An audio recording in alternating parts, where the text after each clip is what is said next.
Hello guys! So samahan niyo ako mag-swatch ng ating 60 color set Holbein watercolor. Isa sa natutunan ko is to use same paper ng swatch and then kung saan ka din magkagawa ng sarili mong art.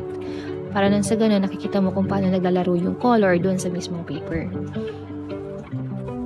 Ang ginamit kong papel is Bauhuang Academy, which is a student grade, and this is 100% cotton, cold press.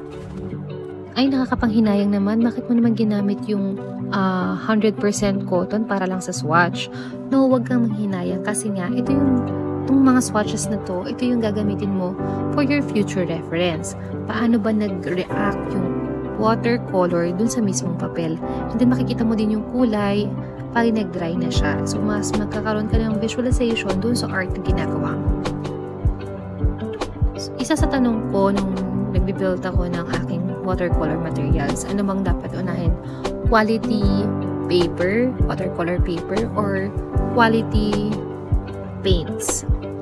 Syempre, mas maganda kung parehong quality yung watercolor mo and then quality din yung papel mo.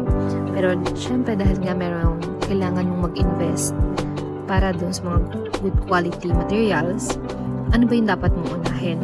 For me, ang dapat mong unahin is a good quality paper. So, para yung makeup, so dapat ang unahin natin is yung mukha natin. Kailangan ng skincare. Diba? Kaya sinasabi ng mga makeup guru dyan or beauty guru na kailangan huwag kalimutang magkaroon ng skincare. Kasi paano mo papagandahin yung art mo, yung mukha mo, yung makeup mo kung hindi maayos yung iyong skin, which is yung ating paper or canvas na ginagamit. Then, before investing sa mga artist grade na watercolor, then mag-search kayong mabuti kung ano ba yung hinahanap nyo sa watercolor. Ako, napili ko tong Holbein kasi yung pag-lift ng color dun sa papel is mas madali. Which is, for me, sa tingin ko, it is beginner friendly. Ano ba yung ibang brand pa na pwede kong ma-recommend for watercolor? So, meron dyan na Daniel Smith. Madami gumagamit ng Daniel Smith and also Winsor & Newton Cotman. So, Cotman, sa pagkakaalam ko, it is a student grade. And then, yung artist grade ng Winsor & Newton is nakatublen, parang ganitong tulad ng Holbein. Ayan, so abangan nyo yung susunod nating post. Ilalapat naman natin yung ating mga watercolor sa ating new palette. Kaya ko to ginagawa tong swatches na to is to select the colors, kung anong may iwan at mailalagay sa ating palette.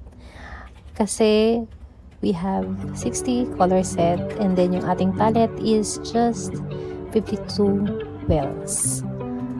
Yon. So, nag-swatch din ako for future reference and also para makita ko kung paano ko ilalagay yung colors sa ating palettes.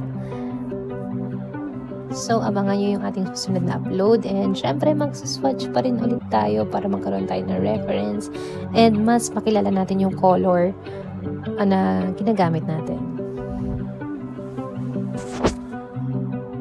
For now, just enjoy watching these swatches.